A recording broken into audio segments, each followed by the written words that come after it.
Hello guys, and welcome to another video with me, Chains. Today's going to be a bit of a show and tell. So, without further ado, let's get on with it.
Okay then guys, there you go. That's just a very short show reel to show off the two miniatures which I'm currently working on.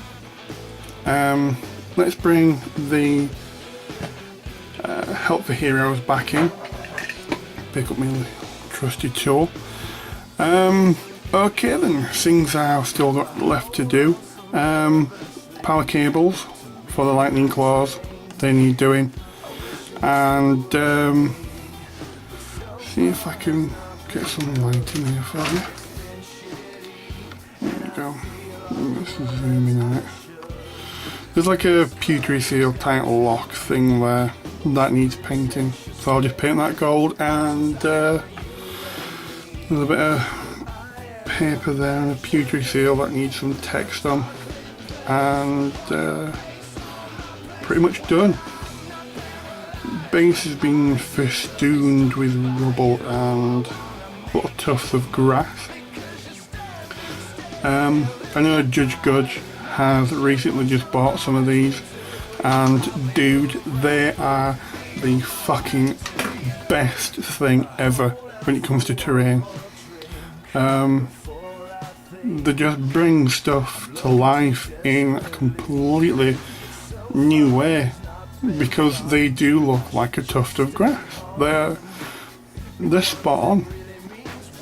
And whenever you see places like Chernobyl and stuff like that, where there's been not so much a battle but a huge disaster on the scale of, let's say, some of the weaponry in the Warhammer 40k universe, it's like, you know, pick up the game Stalker, and that is based on the Chernobyl incident, and their envision of that landscape is very urbanised and nature's taking everything back.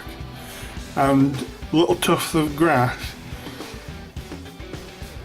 are just the simplest but yet the most effective way to bring something to life, because it just is. So you're gonna have a shitload of fun with them, dude. They're awesome. So there you go, you Trink. I'm gonna make sure this one actually gets to you this time. So that's that. And in with the War Machine Commission. So, Mr. Blackblade, I hope you're pleased. There's some battle damage here.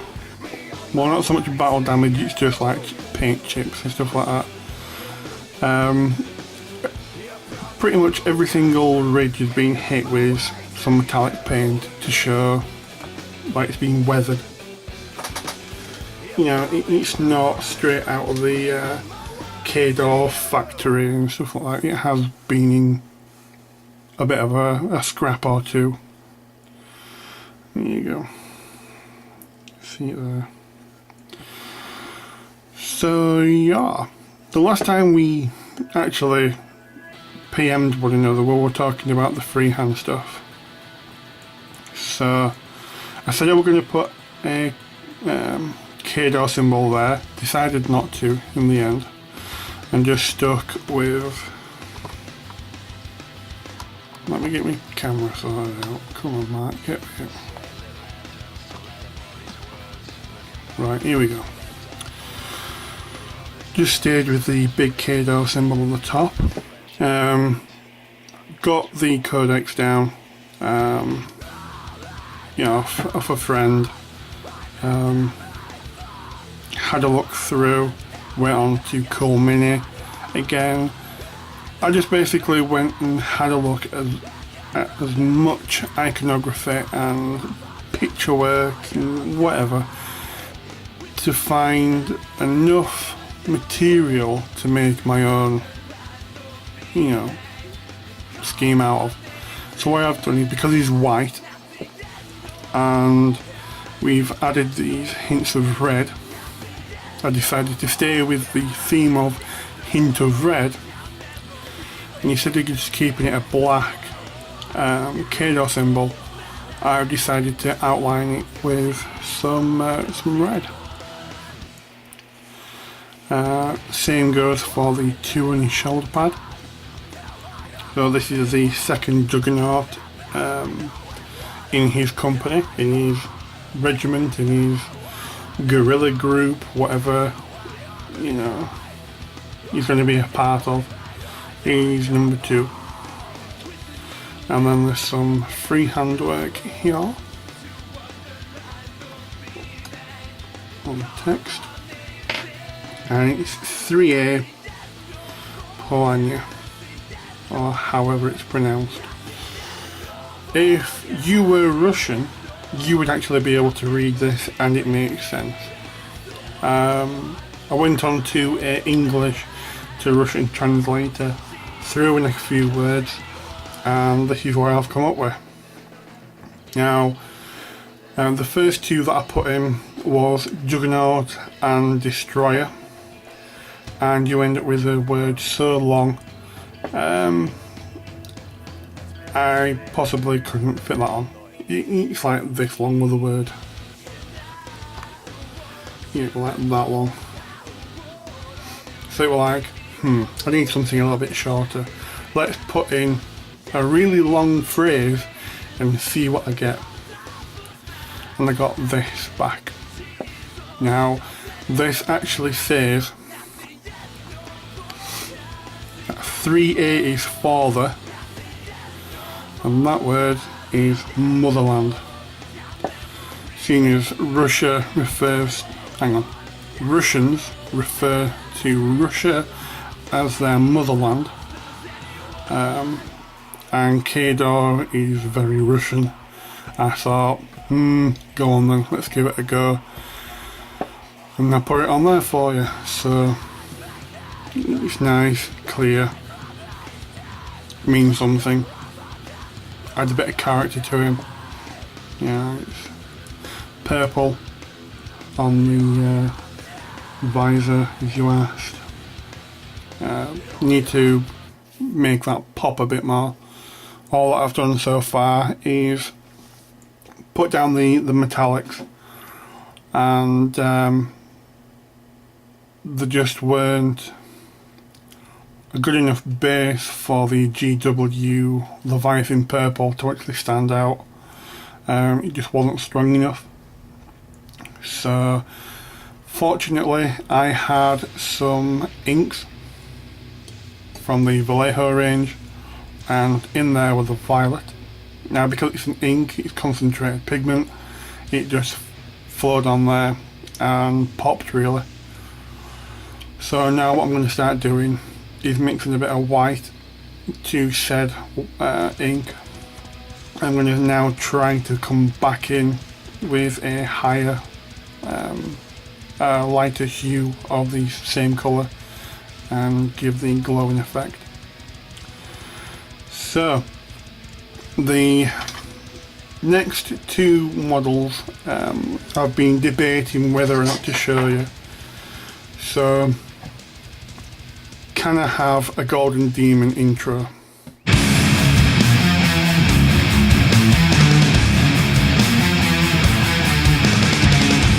Right then guys, Golden Demon is almost upon us, or Games Day is almost upon us. Yeah, just under a month of it, just under 4 weeks. With it being the 30th today. Let me just check. August. Yep, it is under 4 weeks. So really I thought, go on, I'll show some of my work off. So here's someone fairly familiar, shown him off before. Got a bit of lighting, not too much. So not a great deal has changed really, but where it has changed is the base. Look at that, more tough.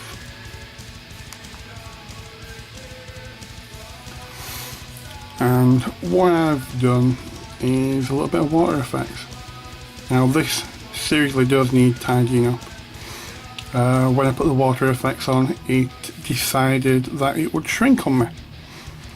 So that was nice of it, wasn't it, boys and girls? Not. So that's pretty much it. I've still got a lot of work to do as far as actual water effects themselves go, but so far so good. 2 skulls there.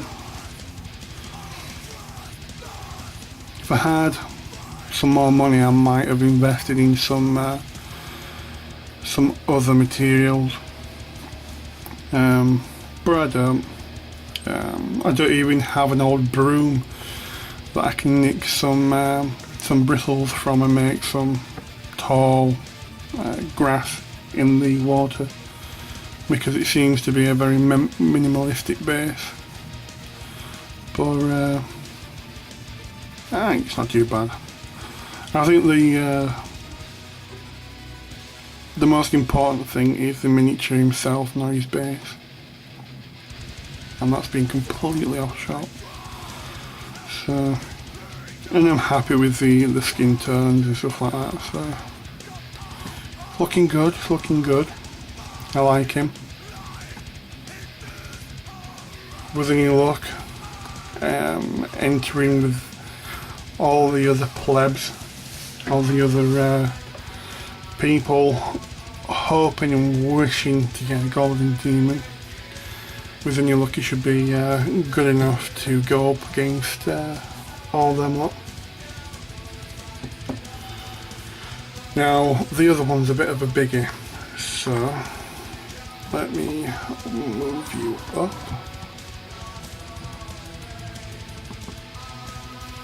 And then bring in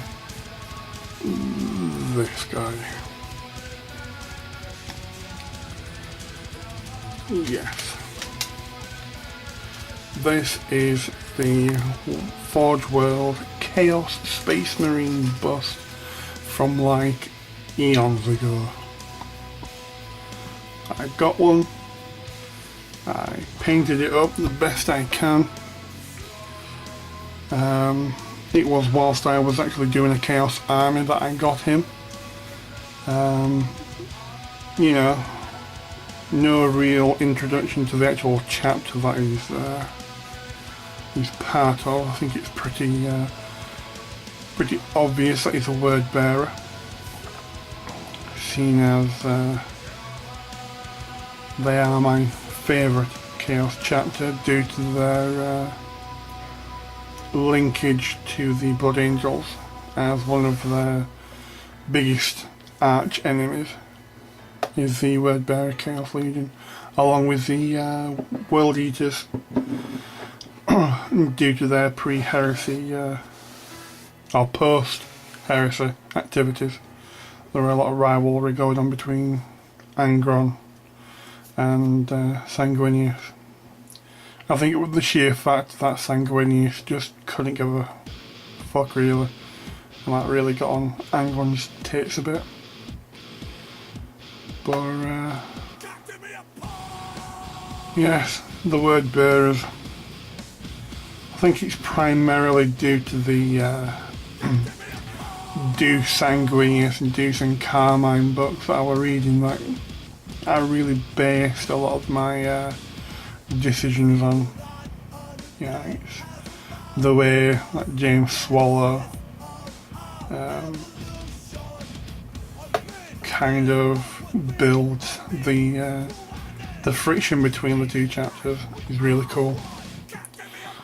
So since my introduction to YouTube, I have actually learnt quite a bit from YouTube, and one of the things that I really wanted to learn but yet could never get my head around until recently was OSL. And as you can see here, I have implemented the OSL on this dude's glowing eyes. Very cool. Now if I spin him round, push him down to the shoulder pad. I've also used subtle OSL on this guy's eyes and eye sockets.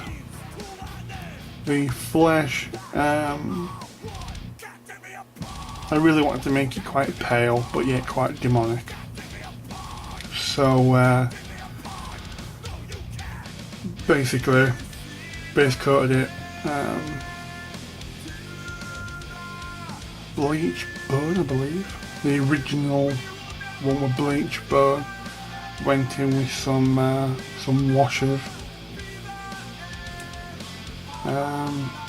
Then recently, due to the new releases of the GW washers, Devlin Mud's been added, Leviathan Purple's been added, Bile Red has been added, and then successive highlights of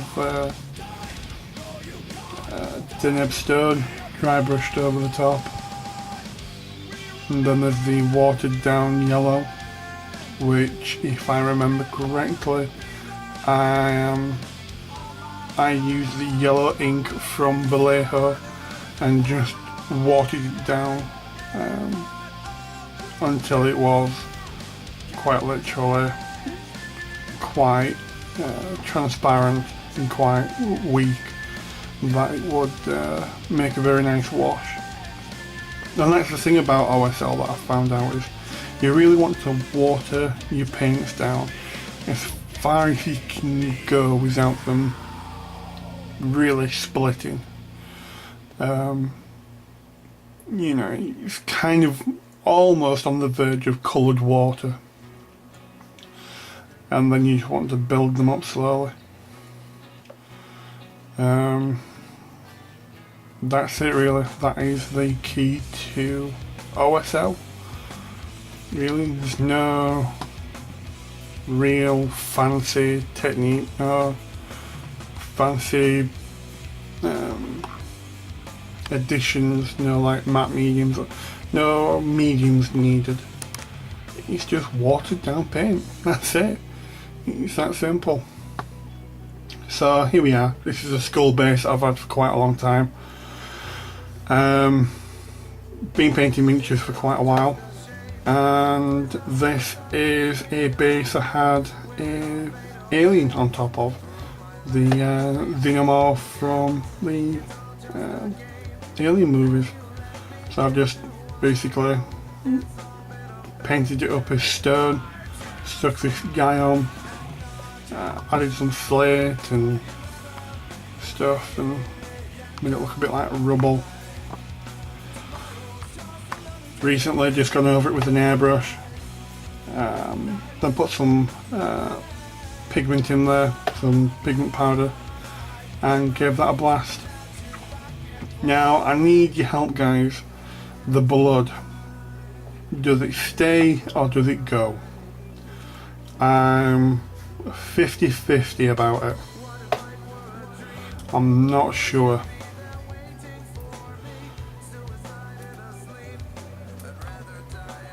I'll give you a full spin of the base. So you guys, there you go. This has been a long one again. I do like to waffle on, don't I? Okay then guys, there you go. Thank you for watching. Hope you've enjoyed it. Don't forget to do all the usual goodness, which is rate, comment and subscribe. Before I go, I would just like to acknowledge the great Jojo Man's newest video, and acknowledge the fact that we are actually teaming up. You know, it's true. You know, we've talked about it on Ventrilo, not so much directly, but kind of like indirectly. Then things just kind of potted on, things fell into place. And to be perfectly honest, I think I'm getting the better deal here. You know, painting something I enjoy. So that's a win for me. And the fact that I'm going to be painting his stuff is another win, because I think it's absolutely fucking awesome. Win-win for me. So yeah guys, there you go. Like I said, usual goodness, rate, comment, subscribe, and I will see you in my next video. Bye bye.